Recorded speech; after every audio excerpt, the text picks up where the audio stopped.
Killing People versus Kelly Marie Bryant. Ms. Bryant, can you state your name for the record, please? Kelly Bryant. Okay. This is the time and date set for a probable cause conference on the 3 counts of first-degree child abuse. I had extensive conversations with Ms. Bryan as well as with Ms. Ferenczi. At this time, I'm in receipt of, I want to call it partial discovery. I have the written initial police report, which is, there's apparently a supplement that will be available for me today. And also I have the children's interviews. I was provided with those yesterday. I don't have anything else.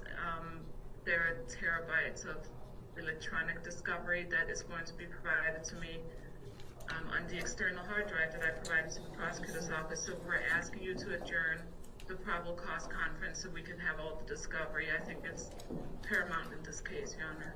The defense did file a couple of motions. One was a motion to restrain pretrial publicity. Any comment from either side as to that?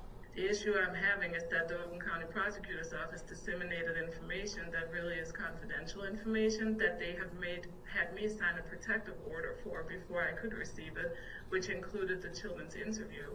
They also requested initially that I sign an agreement to not disseminate anything of discovery nature to anyone, including my client.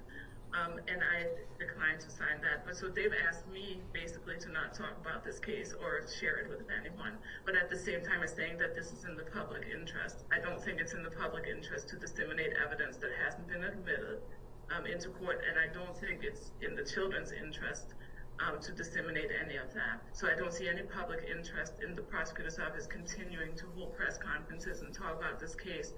And, included in the Oakland County Sheriff's Office, which, many of those deputies and detectives are assigned to this case. They're witnesses in this case. I was especially disturbed by the fact that what looks to be a body cam from one of the deputies that were in the home has been disseminated all over social media before we've even had any kind of court proceeding. So I do think it's a proper motion. I'm asking that you grant it.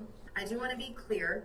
Oakland County Prosecutor Karen McDonald held one press conference on February 19, 2025, after Ms. Bryant was formally charged. In that press conference, Prosecutor McDonald confined her statements to the already public information from the square to that morning. And Your Honor, I do believe that a gag order would prevent the prosecutor the ability to correct any sort of misinformation.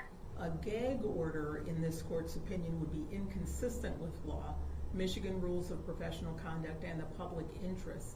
The Michigan rules of professional conduct do provide guidance in this area, and those rules do permit a prosecutor to make statements that are necessary to inform the public of the nature and extent of the prosecutor's action and that serve a legitimate law enforcement purpose. So while this court will not be imposing a gag order, I'm simply instructing the parties to comply with Michigan rules of professional conduct and court rules during the pendency of this case. But should there come a point, while this case is within the jurisdiction of the district court, where there's a massive, pervasive, and prejudicial round of publicity, this court will review the issue and make the appropriate determination at that time. At present, defendant's motion to restrain pretrial publicity is denied. The defendant has been charged with 3 counts of first-degree child abuse, which carries a maximum penalty of life. The defendant is still, however, presumed innocent until proven guilty, and that brings us to defendant's next motion, which was a motion for reasonable bond. The court is willing to do an evaluation of appropriate pretrial release conditions. If both parties are available, I am willing to do that on Friday so we don't have an unnecessary delay. Will this Friday at noon work for both parties? Yes, Your Honor. Yes, Your Honor. That will be on at noon, and that will be the motion for a reasonable bond. We'll set the adjourned probable cause conference to Tuesday, April 15th. Thank you. All right. Thank you. Thank you. You're all set. Bond is continued for today. Thank you.